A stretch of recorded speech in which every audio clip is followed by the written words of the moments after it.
In this lesson, we are going to learn how to make our app a little bit closer to a native application by allowing our users to install our app onto their home screen using an icon like one of these. We'll be using this free template at appicontemplate.com. It's got free PSDs available that make it very easy to create all of the icon sizes that you might need. So I've already loaded this up for iOS and Android in Photoshop here. And as you can see, here's the iOS template and the Android template. And it's really nice because it lets you preview your design in all of the different views that your icon might display in. So to get started, we've got this layer here called Edit Me and Save. We'll go ahead and just double click that. And then we can go ahead and begin editing this. We'll just create a very basic design just for testing purposes. So since our game's called Stone Samurai, let's go ahead and use that for our icon. And we can go ahead and hide that previous element and try and center this SS here in our grid. Okay, that looks pretty good. One thing to note before saving that off is we want to go ahead and hide this grid. Otherwise it will end up showing on your icon. Okay, so now just press Command S and it will go through various actions updating our previous template. So once that is complete, we'll have access to the icons from all the different sizes. Okay, so we can go ahead and close that out. As you can see, it has now updated all of the icons across the board, which is really handy, saves a lot of time, and lets you really see what you're working on as you work on your different designs. Okay, so let's go ahead and update our Android template as well before saving these off. So this works in exactly the same way. We find the same layer, Edit Me and Save. Go ahead and double click on it. Open up our text tool again. And let's do the same thing. Let's just add a big ol' SS. The Android icons aren't quite as large, so let's go ahead and use a little bit of a smaller font size there. Again, we'll center our icon like so.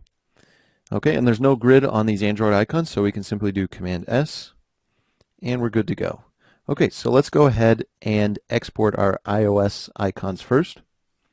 The way to go about doing that is they've actually set up some really handy actions to, again, automate this process. So we click and open our Actions panel here, and we find our App Icon template. Be sure and not use the Android template on the iOS. Okay, and in this case we want to use square icons because when installing from the web, when installing a web app on your home screen, you do want the square icon, and then iOS itself will add these rounded corners and the gradient overlay. Okay, so we'll go ahead and select that, click play. It will make some changes to our document and then open up the Save for Web dialog. All we need to do is press enter. And then we can go ahead and jump into our files here. Okay, and go ahead and head into our images folder. All right, so these are iOS, so we'll save it as such. And then let's go ahead and jump into Android. And again, we go to the Android app icon actions, select Android launcher, press play. And we see something much the same. Go ahead and save this as Android. And we've got all of our icons all set up and ready to go. Now, in order to set up our game for installation on home screens, we don't actually need to update game.js. It's all in index.html. And I've already typed this up for us. It's all in the meta tags here, and so we need to do two sets of them to support both iOS and Android. The first one, meta name, would be Apple Mobile Web App Capable. Pretty wordy there. And then we set that to yes. Very similar, Mobile Web App Capable, also set to yes. So this is more of the generic one that will work on any platform except for Apple. And then you just need the prefixed one for Apple. Much the same. Well, this is an Apple specific one. It lets us customize a few things. So let's go ahead and make Apple Mobile Web App status bar style. We'll set that color to black. That's that bar along the top of your phone. And then we need to load in our icons. So Apple Touch icon and icon. So there are some more options for these. If you want to support specific icons for different phone sizes, you can use this sizes property here and then specify the image size.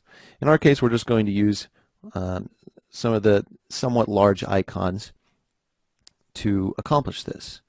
Okay, so let's just go ahead and open up our files here and figure out what the names of our files are from the export. So we save those off to images. Let's make a little more file name friendly here. So this one would be the Android icons, and this would be iOS.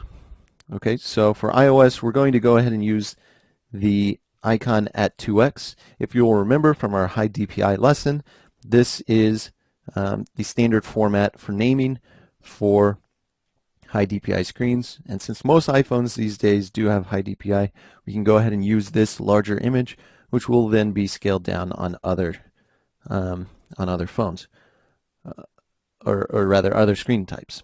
Okay, so let's go ahead and update this. All right, and then in a similar fashion, we'll take a look at our Android folder here. And once again, we want to go ahead and use 192 as we have specified in our sizes there. So this one's a little more straightforward on the naming. And again, the naming is not important. That's just how the author of those templates decided to set up the export. Okay, so we can go ahead and save that. And now we need to load into the iOS simulator to test this out. Obviously, this will not work in the emulator on Chrome. We'll need to use a more standard device setup to see it installed on our home screen. So I've already loaded up our iPhone 6 simulator here. Again, this will work the same on the Android emulator as well, but since we've been using the iOS simulator all along, we'll go ahead and continue down that vein.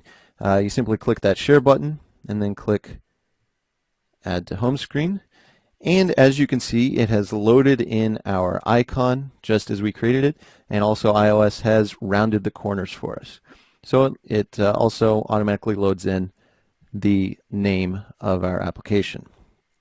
So let's go ahead and click add. And as you can see, it's installed it onto our home screen. It looks just like any other app you would see on your phone. And you can go ahead and load that up. We'll go ahead and rotate the phone. And you can now play the game just as if it's a normal app. And the nice thing is that on iOS 8 Plus, again, we don't have the rotation, or rather the accelerometer data here on on the emulator, but the nice thing on the on iOS 8 Plus, or rather iOS 8 and newer versions, is that the web views now support the full hardware acceleration, whereas previously they did not. That was not an issue on Android. So more complex games would have issues on iOS 7 or older. But as iOS 8 continues to have an accelerated adoption cycle, that's becoming less and less of an issue. So we've now learned how to install our game as what appears to be a native application on our mobile devices. In the next lesson, we will be looking at actually converting our game to a real native application that we can then upload and sell on all of the major application stores.